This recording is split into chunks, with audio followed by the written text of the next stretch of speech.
So no guest on the podcast today, but what we're going to be discussing is your profit margins. It's such an important subject, and I don't think we've really delved into this fully before, going into real detail of how you can unlock profit on every single project and how you can master your margins, because there's some real confusion around what it is. So we want to get you nice and clear on why your margins are critical in construction. We're going to talk about some common traps that might reduce your profitability, and we're going to give you a little bit of a step-by-step approach on how you can protect those margins or even increase the margins on every job that you do. So first of all, let's just talk about why this is so important, because your construction business, and we're thinking about the health of your construction business, if you haven't got enough cash in the business and you're constantly struggling to have a little bit of a buffer there, then you're really going to struggle to grow. You're going to struggle to invest in bringing on better staff. You're going to struggle to invest in buying new vans or getting a new office, things like that, equipment. And even if you're going through tough times, maybe there's a period where we get really poor weather and you can't work, especially in the UK, you get times like that. Or maybe there's periods where you're a little bit slow in business, or you might get a period where people are not paying you for a certain time. Then you really need to have enough cash in the business to be able to get and sustain through those periods. So this is why if you've got enough profit and you've got enough profit margin, then it's going to give you a buffer, help you build a buffer that's going to get you through those difficult times. So today we're going to look at what are the biggest margin killers in construction, how do you track your costs effectively, and what you can do right now to improve your profitability. So let's just first of all talk about what I call the margin mindset. And the reason I call it a margin mindset is because do you actually even understand what margin is? Have you got the mindset to understand what the different margins are in your business? So first of all, let's just understand, what does gross margin mean? Well, gross margin is the money that's left over after you've paid for all the materials and labor on a project. So just to give you an example of this, let's imagine that you're pricing a project and you're putting a price in for 100,000 for this project, £100,000, $100,000, and you spend 70,000 on the labor and the materials. So it's 100,000 you've charged and you've spent 70,000. What are you left with? You're left with 30,000. So that is your gross profit that's left, and that's an amount. So you've got a gross profit figure of 30,000. But what we often do is we convert this figure into an actual percentage. So the percentage of that is clearly 30%, isn't it? 30,000 left out of 100,000 that you charged is a 30% gross profit margin. And you really want to remember that and understand that. And most of the time we're trying to affect that percentage figure. We want it to go up as much as we can, and even small little tweaks in that can make a huge difference. But let's just explain that term first. That's what gross profit margin is. The next figure you've got to understand is your net profit margin. So the net profit figure, let's say you've still got that £30,000 that's left over after the job. Now you've got to pay for your vans, you've got to pay insurances, you've got to pay your phone bills, you've got to potentially pay for rent on offices, all that's got to come off. You may have admin workers in the office that you're paying for, your accountant, project managers potentially that are office based. So all of this has now got to come off of that £30,000 or dollars. So what is left after that? Well, the figure that's left, maybe let's say there's 10,000 left after you've paid out everything. So you've spent 20,000 on your overheads. That means you've got 10,000 left out of the 100,000. So your net margin on that project would be 10% or 10,000. So we've got gross profit, which is just the labor and materials that you deduct off. And then you've got net profit, which is after everything, labor and materials plus all your overheads. That gets you your net margin figure or your net profit figure. So now you understand the difference between the margins. And people get this wrong all the time. Believe me, when I ask people how much they're earning on their revenue, the amount of people that tell me, I'm earning 30%. And I'll say, oh, that's great. 30%, is that gross or is that net? And they go, I don't know. I was just told that I was earning 30%. They don't actually know what they're left with. So it's really important you understand the difference, because there's a huge difference in profit afterwards. And net margin is really the main figure that you're left with at the end. So now we just want to discuss the next thing, which is what is the difference between profit and markup. And this is really important to understand, and so many business owners confuse this, and they think that they're, again, two are the same thing, but they're not. And if you get this wrong, it can be really painful for you. So let's just give you again a real life example of this. Now, I did understand the difference between these two things, profit and markup. And what we're talking about here is, let's imagine you've priced a project for, again, £100,000 or dollars, and you mark it up by, let's say, 20%. So now you know that your labor and materials are going to cost 100,000 and you want to put 20% on top. So now you're going in at that project price of 120,000. So you've marked it up by 20%. But if you wanted to work out what the gross profit margin is off of that, you think it's 20%, but it's not. What you've now got to do is you've got to take the 120,000 that the job costs, and you've got to deduct the 100,000 that you're going to spend on it, and then you're left with 20,000, but that's 20,000 off of the 120, so it's no longer a 20% margin. It drops to 15. And that's really important to understand, because what people can do, and I've made this mistake, and I'll tell you a story in a second, is you can price projects and think to yourself, I know in my head I want to get a 20% gross profit margin, or whatever it is that you want, and you start pricing jobs and you start marking it up by 20%, but the reality is when you finish the job you're only left with 15 because you've worked it out wrong. And we did this, we had, it was really painful actually, we had a huge £1 million project, and we'd priced it right, the markup was right, the margin was right, everything was going good. And we had a project manager come in who was looking after the project for us, and I didn't explain to him the difference between markup and margin. And what we were doing is all the extras that we were going for, we were saying, right, make sure you put a nice 30%, we want a 30% gross profit margin on these extras. And he was just marking them up by 30%, which meant we weren't getting 30% at all. I think we're actually only getting, I can't remember the exact figure, but I think it means you only get 25% or 20%. Yeah, so just to be clear on what that is, if you actually mark up by 30% only, then you're actually left with a 23% gross profit margin. So it drops by 7%. So really important to understand those values. You can use calculators online that will work all this out for you. But what you really want to do is you want to understand what is the gross profit margin that you need, and then you can work out what you should be marking up every single project. It's probably just easier to work that out. And once you've got that figure in your head, it's nice and easy to do. So that was really painful for us on this £1 million project. We had the project manager marking everything up by 30% instead of more than that, and then we only got 23%, and we couldn't work out why we were not making as much money as what we should have been.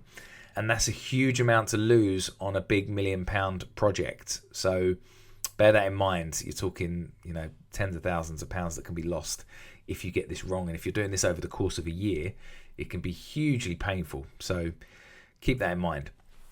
So now you know the difference between gross profit margin, net profit margin, and you know the difference between markup and margin. So let's now talk about the margin killers in construction, because there's a lot of things that can absolutely destroy your margins, and we want to work out what that is and what really kills profitability, the common things. So let's start with the obvious. The first thing that kills your margin is an underpriced or an undervalued project to start with. So a bad estimation. Now, if you put an inaccurate quote out there and you've got thin margins from the start, then you're already in trouble. You've got obviously your labour, you've got your overhead, your materials and your contingency, but you're already in the red straight away before you even start that project sometimes. So if you underprice a project and you get the project wrong, it's very difficult to pull that margin back out. The only way you can do it is by securing really cheap material prices and cheap labour, and that's very hard to do if you're starting off on the back foot. So you've got to get your pricing right.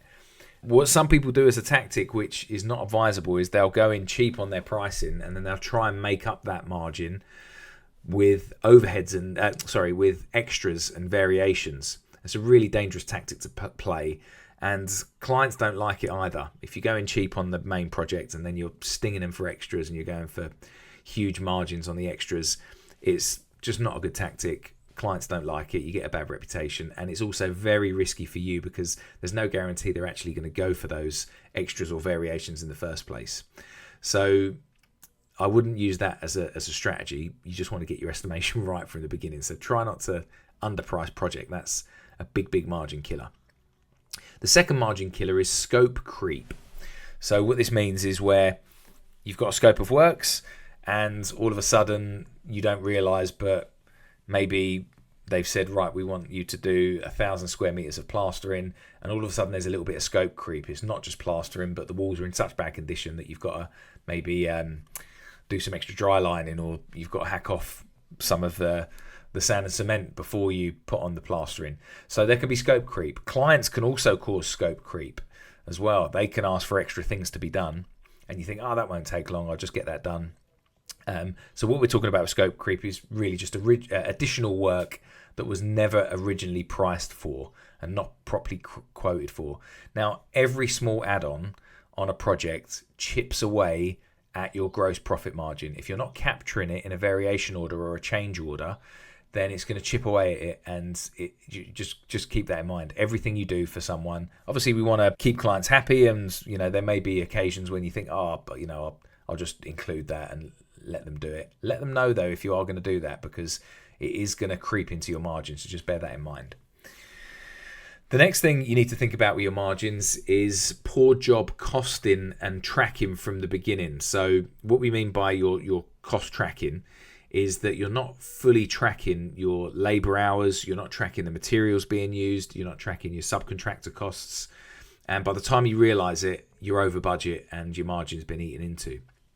So it's really important that, okay, you may have priced the job right to begin with, you may not allow the client to have any scope creep, but if you're just accepting prices from subcontractors and you're not costing them in properly, or maybe your guys are overrunning on labour and maybe you're not really checking the materials, then if you're not tracking these things and you've got poor job cost tracking, you're not going to be able to maintain those margins. And also, it just leaves you blind, because if you get to the end of the project and you think to yourself, I know overall I made this amount on the project, do you actually know what you made per phase? Could you say on the foundations I made this much, and on the brickwork I made this much, and on the roof I made that much? That's when you've really got powerful data at your hands. And the amount of people that realise that they make a huge amount on maybe groundworks but don't make any money on the second fix joinery, that happens all the time because they're not pricing those elements in properly, and they're not job costing to actually have real informed decisions on their tracking. So keep that in mind too. We want to track everything also. We also want to think about inefficient resource allocation. Sometimes when we've not programmed jobs the right way and people are waiting around for materials, or maybe they can't get on with a certain phase of the work because they're waiting around for another phase to be finished. If you're paying for idle workers, or you're missing deadlines because of your scheduling conflicts, that's just going to eat away at your margins, and that's painful too. So late completions may also trigger penalty clauses as well if you're in those in contracts. So that's going to eat away at your margins also, which is horrible. The other thing too that you may not realise it, but this can eat away into your margins, is weak payment terms. So if you've got really unfavourable terms, so you're getting paid really late, or they're not aligned with your project milestones, if your client's paying too slowly, then what happens then is you're the one financing the project. And I know you'll get this money eventually, or hope that you do, but if you're having to pay interest on that, or you're dipping into your overdraft, or you're having to get a loan out to just cover your cash flow, or maybe you're doing invoice factoring or invoice financing where someone's paying you every time you raise an invoice until the client pays, then that's just going to eat away at the margin also. So bear that in mind. If you're paying any interest because you're financing a project, you don't want to be doing that. The client needs to finance the project, not you. So they're the margin killers. Bear them in mind, because we want to avoid them at all costs. Hey, can I just ask a quick favour? We're constantly trying to bring on the best guests on this podcast so we can deliver as much value as possible. But the only way we can do that is if we get more subscribers, more likes, more comments, and more reviews. So subscribe to this channel and click notifications so you know every time we've got a new video coming up. Give us a review if you're getting any value from it, and give us a thumbs up. We'd really appreciate that.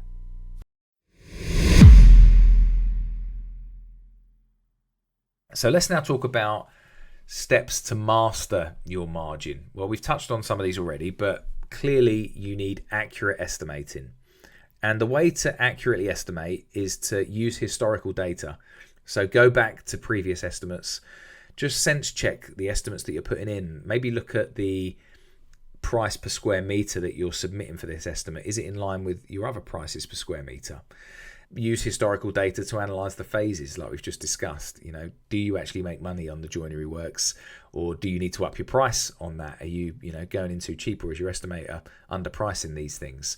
So make sure you're accurately estimating using the historical data. Always factor in a contingency. A lot of projects will factor in maybe a 5% contingency. Put that in for sure, because it never goes quite to plan, and you need a contingency in there. And also you want to think about like a standardized estimate process or software that you can use. If you've got something nice and standard, so you're pricing this much per square meter on your brickwork and this much per square meter on your joinery, it's just easier to price that way. And if you've got a nice standardized process that you can look back on either a spreadsheet or some software, that's going to make things much easier. And try and stick with the same QS and estimator if possible. When you build up a good rapport with an estimator and a QS over time, then they understand how you price, and they also understand the historical data if you're feeding that back to them. So that's step number one to master your margins, is get your accurate pricing right. The second thing you need to make sure you have is really clear contracts. So understand if there are penalty clauses in there, understand the payment terms, make sure it's nice and clear so that you can manage the contract right. But also you've got to manage the change order process too. So if there is scope creep, if there is variations, you need to document everything. If the client wants an extra, have a change order process in place. Make sure you're paid for it. Also make sure you're letting them know of the additional time it takes to do that change order. Because what often happens is people put prelims in for a project. They might think, right, my prelims for a project are at 10%. Let's just say it's 10,000 for the prelims. And the client's added 50,000 worth of extras, but you don't actually add the extra prelims on top of those extras. It's really crucial that you do that, because those extras are taking you time, and therefore those prelims need to be included as well. So make sure you've got like a weekly prelim cost in there, and you can add that to the change orders if needed. So document everything. Document the change order and document the extra time it takes you to deliver that also. The third thing we want to do is have real-time job tracking or job costing as you're going. So we spoke about this earlier. Track the labor hours daily. Track the materials instantly. So when someone goes in to buy something, make sure you've got purchase orders that are set up instantly. There's software that can do this. And really you want to, if you can, allocate an overhead cost per project. That's a little bit more advanced, but if you know what your overheads are as an entire company, you really want to allocate that per project if possible. So you could either divide it by the amount of projects, or you could divide it by the revenue per project. But you really want to understand your job costing in real time. So if you realize that you're running over on a project, let's just say, wow, we've realized that the foundations have cost much more, then you've got an entire project to try and pull that back. So when you've got real-time costing there, you can just make really informed decisions on that. You can use apps to track your workers, to get timesheets on board. We have apps that we use in our mastermind program. We use one called Cost Tracker, that's an in-house program that our members use. There's things like Builder Trend, Procore, all apps like that. They can manage the labor hours, and you can track their schedules real time, which is really important. And then you need to review and adjust weekly. So monitor your timelines weekly. Make sure you're finishing on time and on budget, and monitor that. When we used to have meetings with our project managers, there'd be two main things we'd discuss. Are you still on track, and are you on time with the Gantt chart? So that's the main thing. If not, what extra resources do you need? How do we pull it back? because as we've said before, if a job overruns, massive profit killer. And the second thing we'd review with our project managers is, are you on track for this phase with the budget? So are we ahead? Are we winning? Are we on track? You've got to adjust and review weekly, because if there's any amendments needed, you need to spot that early and potentially change it up. Another thing you can do to really master your margins is to negotiate better payment terms with your suppliers. So don't be afraid to do this, because they need your business more than you need them oftentimes. So get a rep out. What we used to do is we used to get a rep out. We used to get them to supply us on an Excel spreadsheet what we're currently paying for all our materials. We'd then put that into a master document, and then we'd get another rep out and say, right, here's what we're paying for our materials. Can you beat that? And then they would try and beat those prices. They're not going to beat them all. And then we'd get another one out and we'd do it. And we'd do it for about 5 different companies to play them off of each other. What we'd then realize in this master document is that, not every supplier is going to be cheaper on everything. But if we were going to maybe put in a big order for some timber, we would immediately be able to look at this document and think, who is the cheapest supplier for those materials? So make sure you're constantly negotiating better payment terms and supplier rates, because they will creep them up without you realizing. And you want to make sure that you're getting charged the right amount. And also think about, if possible, which can help your margins, is think about bulk buying. That can often work well too. If you have got storage space, or you've got a site that's got room, can you bulk buy? That will bring the prices down too. All right. So, and maybe the last thing just to mention in there is think about having a little bit of a margin buffer. So if you've got a minimum amount that you need to make each month, so maybe you think to yourself, I have to make 25% gross profit, just to hit my figures, then maybe have a buffer in there. Maybe aim for an extra 2, 3, 4, 5% extra when you're pricing things, just so that you've got a bit of a buffer and a contingency in there if there's any slip. So that can just help you for any surprises. So I told you an example before of how we suffered this on the big £1 million contract that we had. You really want to be careful of that and watch out for your projects. Just make sure that you're monitoring every project, but also make sure your team members understand this too. So if you've got project managers or contract managers that are responsible for pricing, or they're responsible for delivering certain phases, be open with the numbers with them. It doesn't hurt to show them the numbers. Show them the targets that you're going to set for the month, and then hold them accountable if that's part of their job role. It's really, really important to do that. We had a company that started with us that was doing about 2 million turnover. One of our clients come on board, and they were doing great turnover, but were just not making any money. They couldn't work out why. When we actually analysed them, their overheads were okay, actually. They were actually running a really lean outfit, but it was just their gross profit margin that they were getting wrong. They were just underpricing work, and they didn't realise that they could actually charge so much more than what they were charging for jobs. They thought that's just what the margin was. And the danger is that a lot of people look at some of the bigger companies, the big Balfour Beatties and the huge, companies that are out there, and they know that they're only charging small margins. They might only have 10 or 5% even on their margins. So a lot of people, smaller firms, think, well, I can charge that as well. I'll charge 10 or 15%. It's not enough. It's not enough for you to charge that. You're not a big company with, billions in turnover.